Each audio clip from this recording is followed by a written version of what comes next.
Hey guys, welcome back to TechMan. Today, let me show you how to activate Jetpac eSIM. Want to activate your Jetpac eSIM? Here is a quick guide. First, check compatibility. Head to Jetpac Global in your browser. Confirm if your device supports eSIM.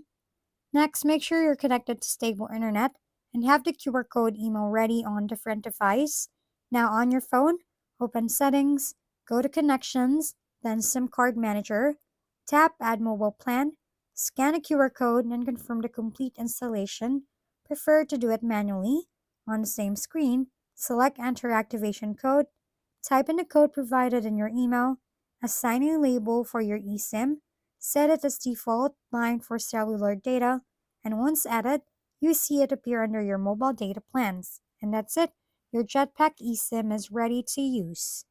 If we've been helpful, kindly give us a thumbs up and don't forget to hit the subscribe and bell button for more contents. For any questions and suggestions, comment down below.